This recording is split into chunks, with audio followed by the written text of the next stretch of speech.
This is day number 2 of my work trip up in Michigan, and I've got about 8 hours left to get to where I'm going. So I figured, as I've got time to spare, I'd just make another video and talk about a few things while I'm driving. I pulled up to the hotel that I was staying at for the night, and I almost got PTSD because I pulled into the hotel, and typically, because I learned my lesson from the first time I did this, I would pull up the hotel on Google Maps or Google Earth to see if there's a way for me to pull in with my RV and pull out easily, like a roundabout in the hotel. But it was already a long day of driving, and I didn't care or think about doing it, and so I pulled into the hotel, which is in the corner of this little town that I was stopping in, and it turned out that there was no place to there was no roundabout for me to get out of the hotel. So I had to, luckily, I was able to just park up on the side street, and I was able to leave my rig there for the night. But it made me think of when I first bought this RV.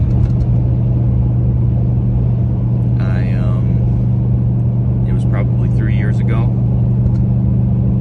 and I remember it well because, you know, I was in there doing everything you need to do, giving them all the papers you need, signing all the papers you need, and I buy the thing. And without any training, the next day, I hitched it up to my truck, and I set out from Illinois all the way down to Florida because a hurricane had hit Florida maybe 1 week prior, and I shot down straight to Florida, and I was surprised to find it going pretty well until I hit this very specific spot in Tennessee where you are just going constantly down this winding road of hills, straight down. There was no up and down, it was straight down. And speaking of the devil, just arrived in Tennessee. I pretty much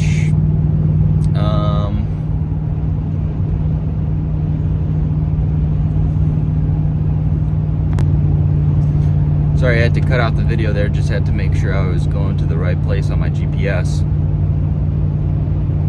Continuing the story, I was going down this road, which was a constant downslope of winding roads, and I have no experience pulling an RV with my truck, so I feel this weight weighing down on my truck as I'm going down these roads. And it's probably 10 at night at this time.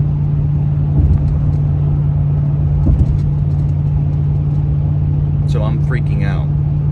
I'm holding the trailer brakes, I'm holding my car brakes, I am trying to be as cautious as possible, and I finally end up making it to the hotel that I had booked for the night, and I pull into the hotel, and this is connecting to the PTSD statement I made earlier.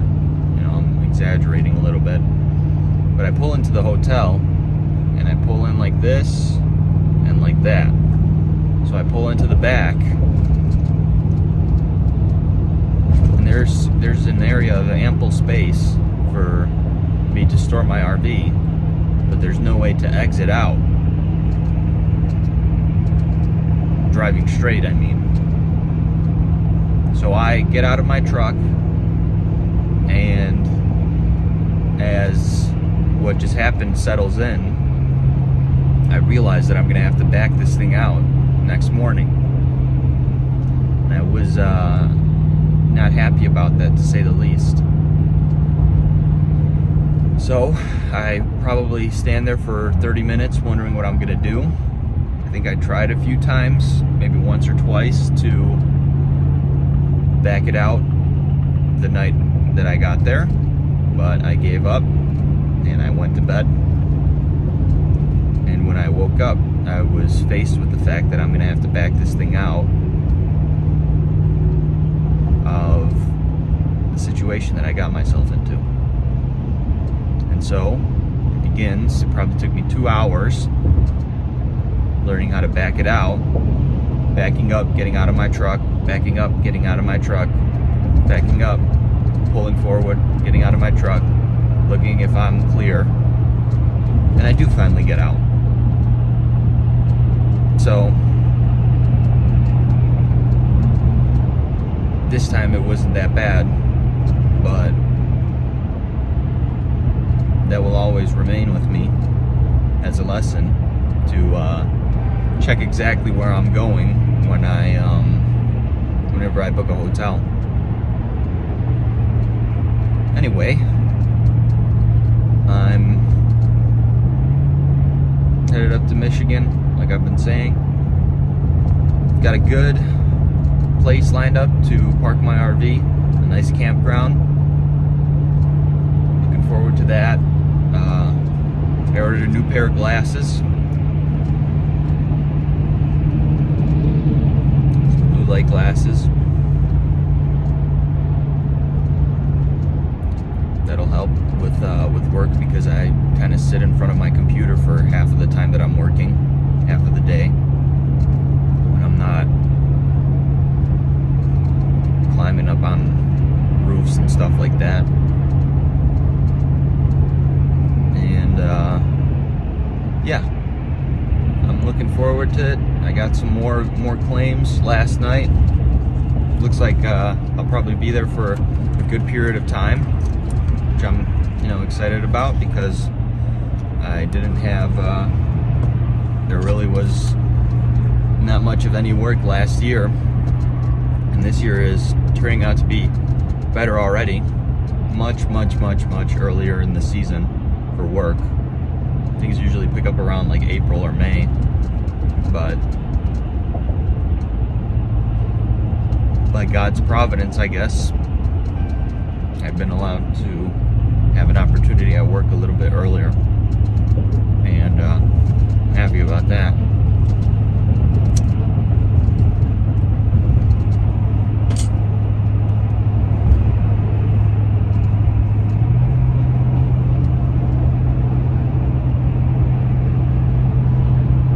So we'll see. We'll see how Michigan treats me. Maybe I'll stay there for 2 weeks or something like that, and go back home, even visit back home for Easter. Spend some time with the family. Get a chance to catch back up with everyone since I've left. See how everyone's doing.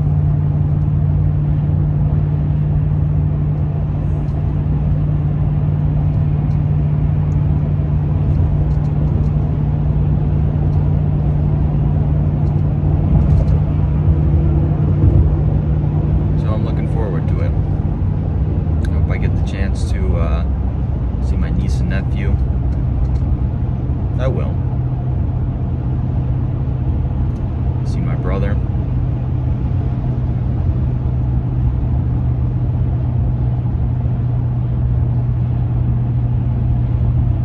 It's already a lot colder since I left Florida, which I'm not too happy about. Yes, I am wearing the same clothes that I wore yesterday. I don't care.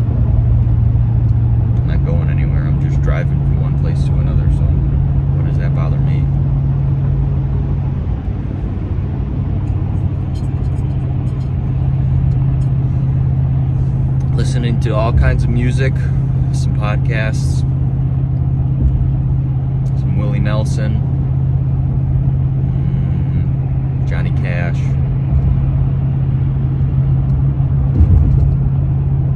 some Akon, Morgan Wallen, and having a good time. Just got to make up for all the time that it takes driving, make sure it goes by quickly.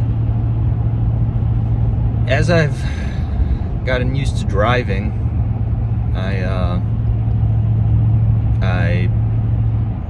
have gotten used to the long haul trip, so 2 hours sometimes feels like 30 minutes, but the worst is the last hour of driving. That feels like 8 hours. I don't know if it's all the fatigue from driving that long or whatever else it is, but that last hour, not fun. Not fun.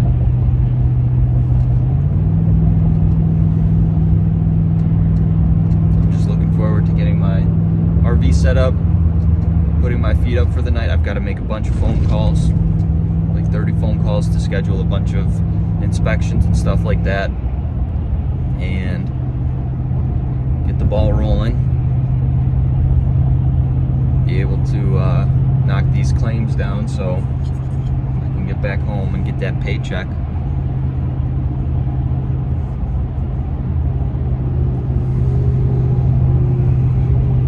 And wait for the next storm. Wait for the next work opportunity. So it goes. That's just the cycle of this industry that I'm in. It's what I signed up for, but I'm okay with it for now.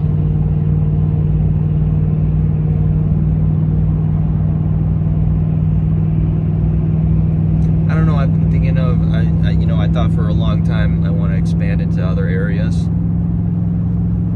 but I think I still got to learn a lot. I'm still pretty young. Gotta earn my bones, earn my stripes in the industry. As with everything, it's a lot of who you know that'll help you progress further, but what you know is also really helpful too. I know a good bit. I will not touch working a house fire with a 10-foot pole because I don't think I have any sufficient knowledge to be able to do that as of yet, and I don't know if I ever want to do something like that, because as with working, it's similar to working something like flood, where you are working on one house for probably days on end, because if a house is flooded, it's almost always the whole house is flooded, and you are riding up to pretty much replace everything in the house. And I am not interested in doing something like that. I'd rather work something that's quick so I can be in and out and be on my merry way back home. Because ultimately, we're all just working so we could rest. Ultimately, we're all just working so that we and those around us could relax and rest.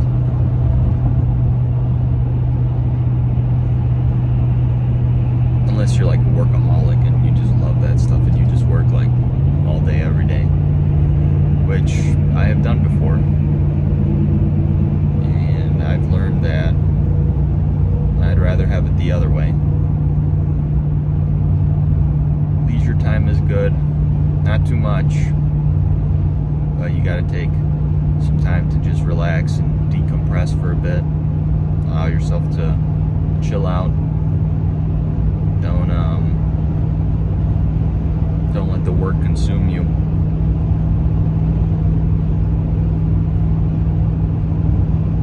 Because then you just become become a boring person. Like,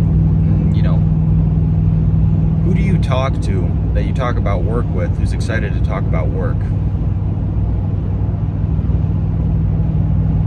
I don't know. Unless you're talking to like a Navy SEAL or something like that, like Jesse Ventura,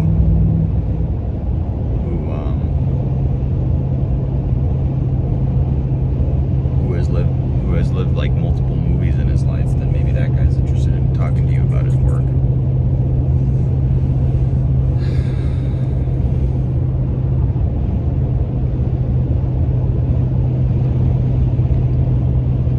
Work is good, relaxing is good. All things in moderation. Make sure you don't overdo it with both. You don't want to work yourself to death and then become exhausted and then freak out and then lose sleep and then go crazy. But you also don't want to relax to the point where you just become a couch and a slob and everyone looks at you like you were a lazy person. You don't want that. The Bible talks very harshly about the lazy person.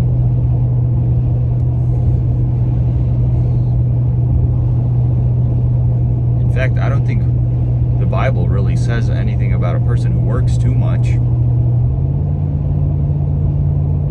It really talks about someone who doesn't work enough. As a door turns on its hinges, so does the lazy person, so does the sluggard on his bed.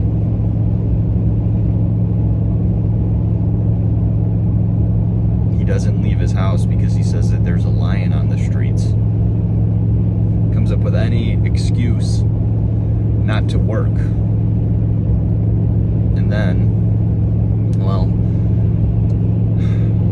it's not really the same today because way back when, everybody knew each other in the cities that they lived in, the towns that they lived in. So you make a bad reputation for yourself, you make a bad name for yourself. But today, you could fly under the radar.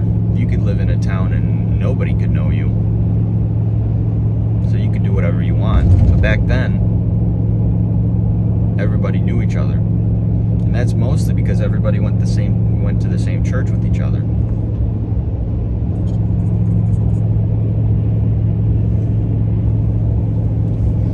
And so you had a reputation to uphold. But today, reputation doesn't really matter as a whole. That's something we need to bring back, is having a good reputation. And yes, no one's going to have the perfect reputation. Everybody's got their own vices. Everybody's got things that they fall into. Seasons that they go through in life that, you might lose yourself in for a period of time, but you could always bounce back. Well, not always. There are a couple of things you can't come back from, which makes sense, and rightly so.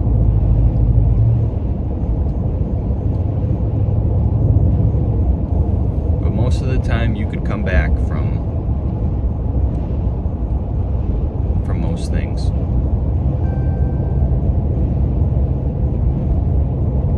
There's always some form of redemption that's afforded to people. You just gotta take the opportunity when it comes. You gotta seize it. You gotta take hold of it. Don't allow your past to have hold over you and keep you down.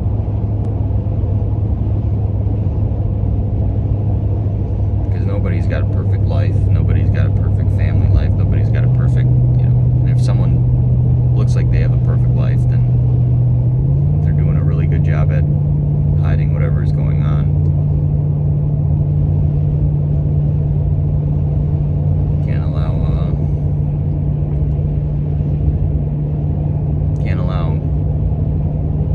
that happen to get to you and keep you down.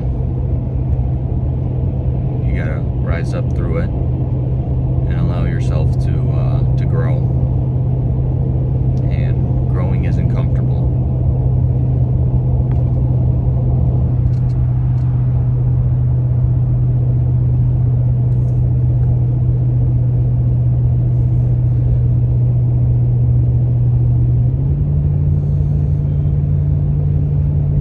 Growing isn't comfortable, but it's not stoppable. Always growing, always changing. Sometimes we might be growing in reverse. Shrinking? I don't know. I don't think that's how it works.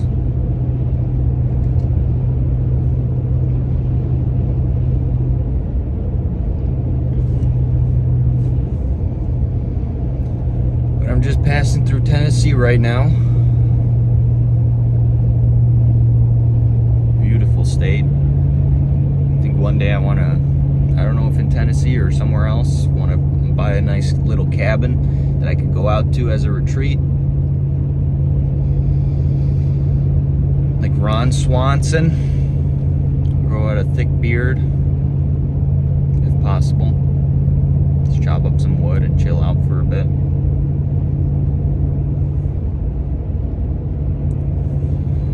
Relax on my own.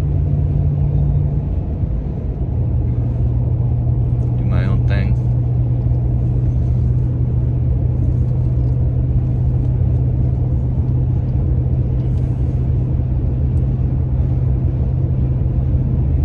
But now is the season for working. And I'm glad about that. Glad I could get back to work and refine my craft. Do well. Rest up for a bit and move on to the next one. Let this year be a good year. Do some new things this year. I don't know, there are a couple of new things that I want to do this year. I was just thinking while I was driving, listening to all these songs. Maybe want to learn how to play a guitar. I've got a cousin who could play a guitar really well. And a piano. His dad, he doesn't do it anymore, but his dad, whenever we would have like family events and stuff like that, his dad would make him play the piano for everybody. You could just see on his face that he really didn't want to play the piano. But he's really good at it. I don't know, if I was good at something like that, dude, and people came over to my house for like a family event or like a holiday or something like that, I would just sit on the piano all night and just play stuff for people.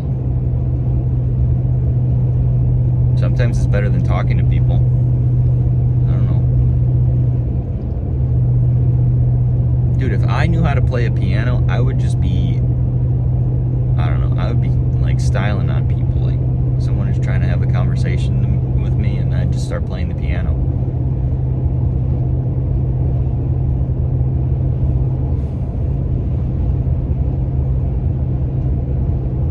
Or you're in the middle of an argument with someone and you're just like, allow me to retort. And then you just start playing the piano.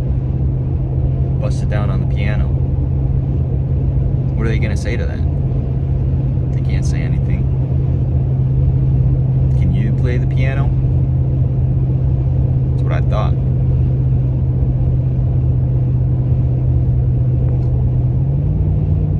Ended up becoming like that, I think it was like a cartoon that was included on the Cars CD. The one-man band. Just become like that. That'd be really cool. Yeah, I think I'd like to learn how to play an instrument. I was never really good at playing instruments. My mom put me in a singing class when I was, I don't know, maybe like 5 or 6. And I had like a really raspy voice growing up when I was a kid. So as I listen back to those CDs, I can't help but cringe. Because I don't sound like a kid. I sound like a, I don't smoker trying to sing music.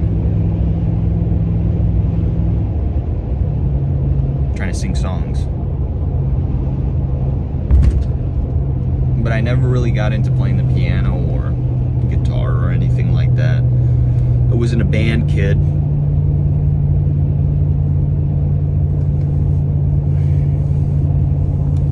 So I don't have, luckily I don't have that to haunt my past, that I was a band kid.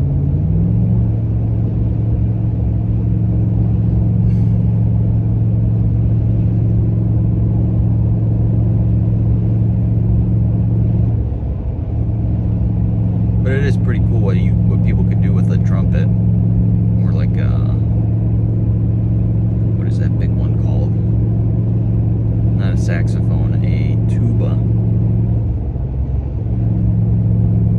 Imagine showing up to the function with a tuba, dude.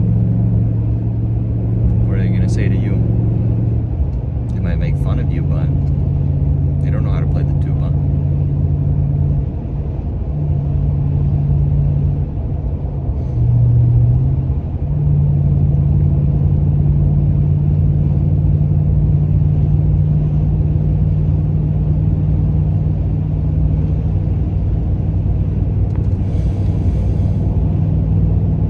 Definitely gonna learn how to play guitar or something like that. Just to be able to play, like, you know, I don't know, sing to myself, sing to people, maybe serenade a woman.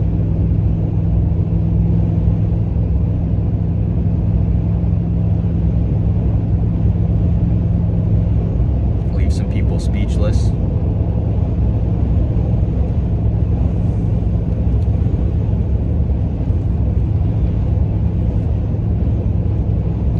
Something to fill the downtime up with. So, you know, you're not consumed with too much thinking, too much reminiscing or ruminating, allowing yourself to get lost in, you know, decisions you could have made, stuff you could have done, relationships you could have kept, relationships you thought you were in control of, but you really weren't. Relationships you thought were going to last for longer, but didn't. It's really easy to get stuck in the past, but you can't really change the past. You can't really control any of that. Don't allow it to consume you. You just think to yourself, that happened, that was a choice that I made, I've got to deal with it. And you can't really, I mean, I don't know, maybe not with most things, maybe with some things, you can't really look at decisions that you make.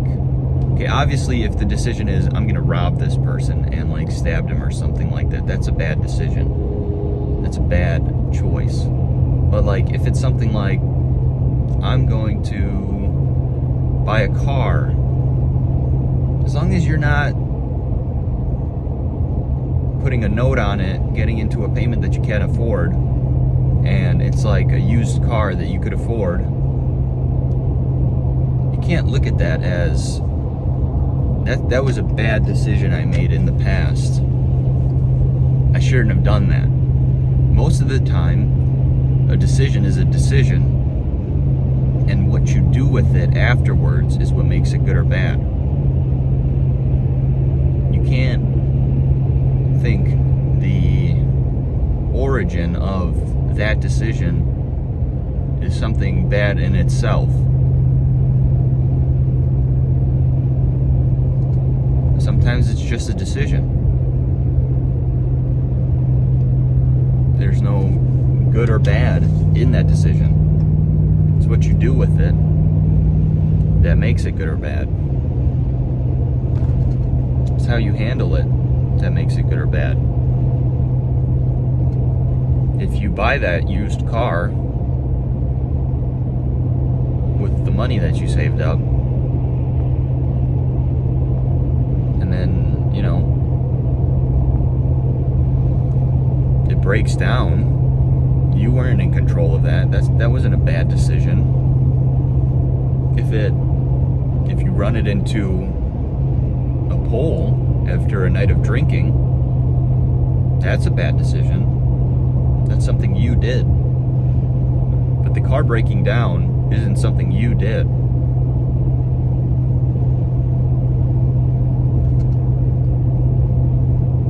I don't know, maybe that doesn't apply in all instances. Maybe what if you're, just beating the car up like hell? I don't know. But I've never...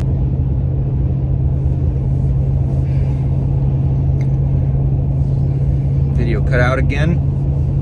I don't know, there's something going on with this phone. I guess I shouldn't have so many apps in the background while I'm recording this. Getting back to what I was talking about, there are probably certain things that will happen that are bad decisions pertaining to cars. I don't know, I'm just using that as an example. Like, I've never treated cars that I've driven pretty, well. I kind of just drive them into the ground. And I've just been kind of fortunate, except with my first car, fortunate with how things turned out. My first car, I stopped using it because I got a company car with the first company that I started working with.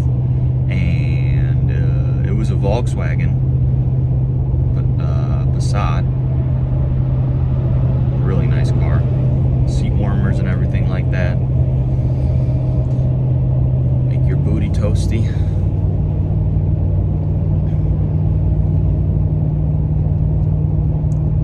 I think like the oil ended up leaking out of it, and my brother ended up selling it for like $100 or something like that, which was,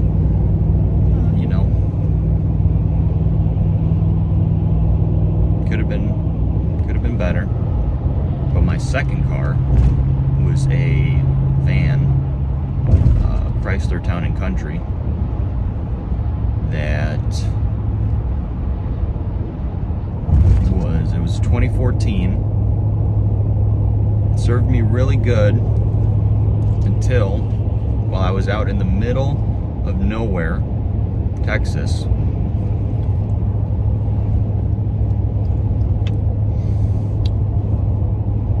in the hottest time of the year, I think maybe like June or July.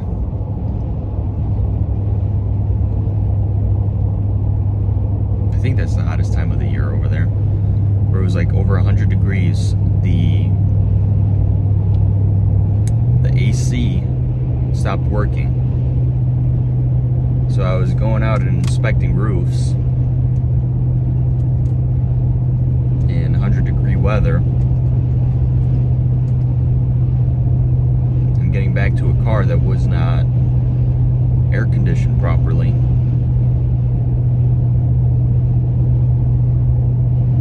So I was in like a non-stop state of being in a sauna.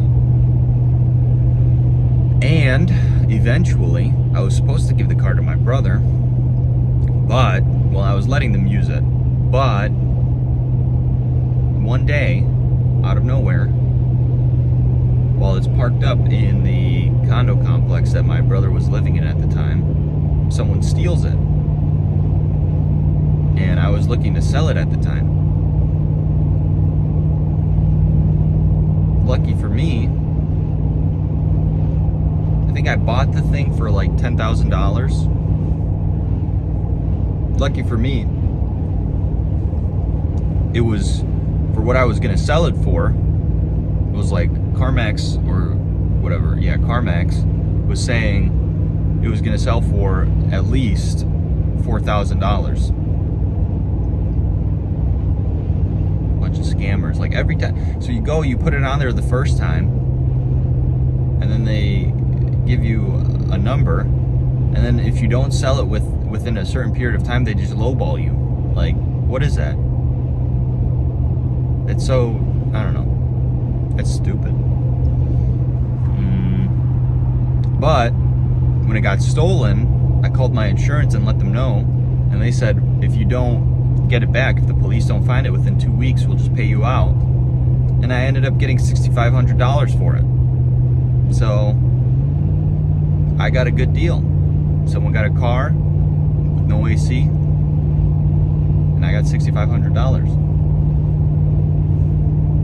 Doesn't sound like a bad deal to me.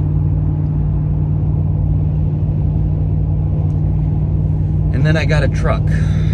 Which has been, I mean, it's treated me so well thus far. I got it at like 30,000 miles maybe 3 years ago. Ran it up to 110. Still running really good. Could pull a 6-ton trailer. 6,000 pounds. And it runs like a dream. All I had to do was change out the battery. It was the original battery. It's a 2017 Dodge Ram. I had to change out the battery. I got the back brakes replaced and realized how much of a scam that is, because they charged me $1,400 just for the back brakes. And then I decided I'd just change the front brakes myself. And all in, I think like material, because I'm not counting labor, because I'm doing it myself. I'd help with 2 other people though, and ended up paying them.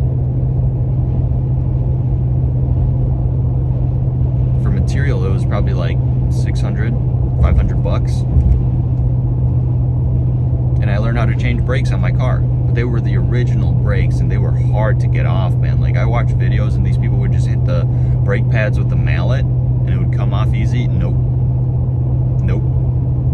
I had to get like a special like gripper thing to grip the brake pad and rip it off. So that's all I had to do on this truck is change the brake pads, the rotors, and the battery. And this thing is riding like a dream. I think I'm going to stick with trucks for the rest of my life. I love trucks. Unless I get enough money to buy something cool like a DeLorean or something like that.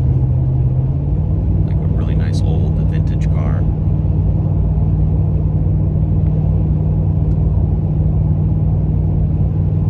That'd be pretty cool. Right now I'm just driving through the forests of Tennessee. A lot of nice things to see over here.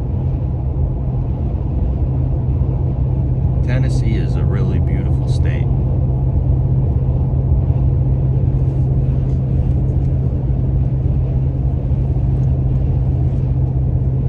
And I've only seen so much of it. I don't know, I'd like to learn a lot about the history of Tennessee. That'd be cool. Chicago's got a lot of history. Illinois has got a lot of history. Florida is like one of the youngest states, one of the more younger states. I think Florida was made really popular when Miami Vice came out. That's when a lot of people started going to Florida. Miami, Florida, to be specific. To be Pacific.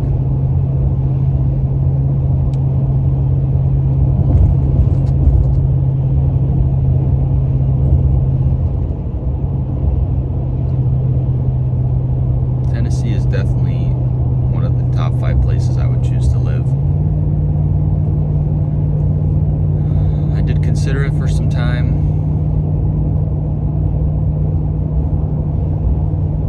But Florida just was just calling me.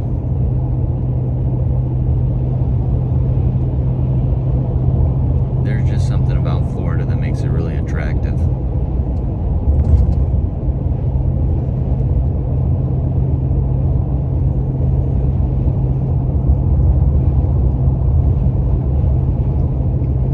But I just knew I had to leave. I had to leave my hometown. I couldn't live there forever. I was just getting sick and tired of all the weather. I don't know, the people there are just cold.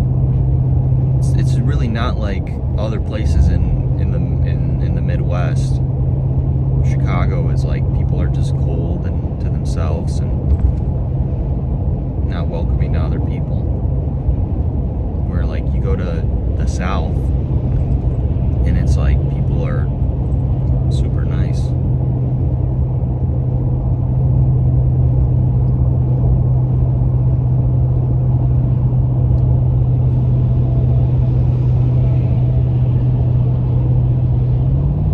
I've always enjoyed my time in the South.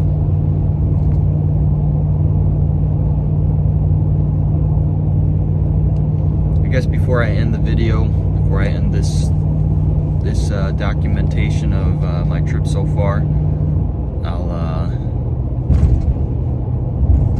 leave you guys with a pretty funny story. I kind of mentioned it in brief when I went to the middle of nowhere, Texas, Pampa, Texas. When I was driving there, I remember this was when I still had my van.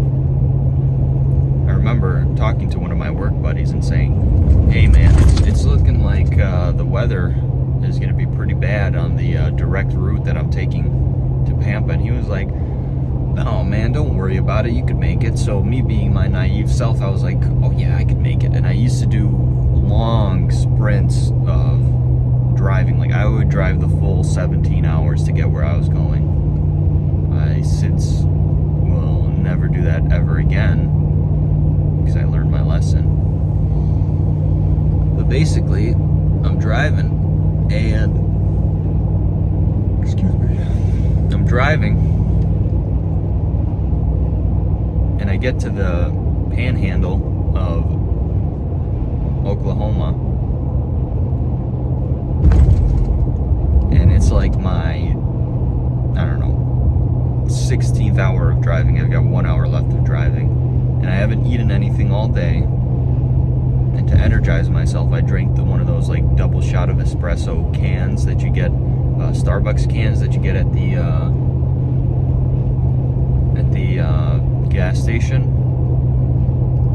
And I hear a slight rumbling, and the sky's turning black, like pitch black. And it's like the dead of night.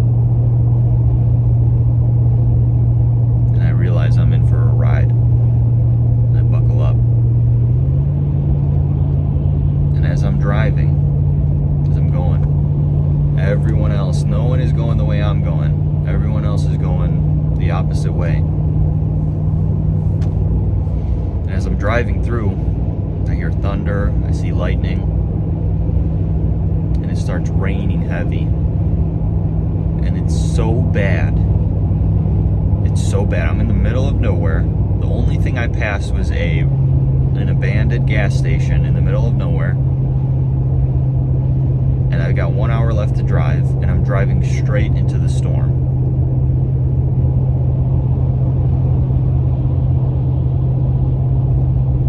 And I'm freaking out. I'm like, I call like the guy who's my mentor who got me into the business, and I'm like, you know, if I die, you know, he's like, he later told me he was joking with me, but he told me to give him my coordinates. And I was like, this is not the time to be doing something like that right now. I told him, like, I think I'm gonna die. I think I'm gonna get caught up in like a tornado or something and just disappear. But I'm like, okay, I gotta drive through this storm. And then maybe like 10 minutes in driving through it, I'm like, okay, I'm turning around. So I turn around, and I don't have any service, so I'm like cutting off of the phone while I'm talking with him, and I don't have any service, and I stop at this abandoned gas station, and really it's like an hour each way to find any sort of civilization and, you know, find some refuge where I was staying at. And I'm like, all right. Oh, and by the way, at this point, my anxiety is so high, and I'm so jacked up on caffeine, that while I'm talking on the phone, my jaw is locked, and I can hardly close my jaw while I'm talking. The adrenaline is pumping so high, and I'm so turned up on caffeine that I stop at this gas station, and I'm like, okay, what do we gotta do? And I ultimately decide, after probably like 5 minutes, I'm gonna drive through this storm. So for like 30 minutes, I'm driving through. What is that? I don't know. If you ever watch Deadpool 3, there's that, in the void, there's that, monster. The storm monster that eats people. That's kind of how it was like driving through. And I drive through it, and I make my way, and I finally get to the hotel. And I just go and I crash in the hotel, and I have to work the next day.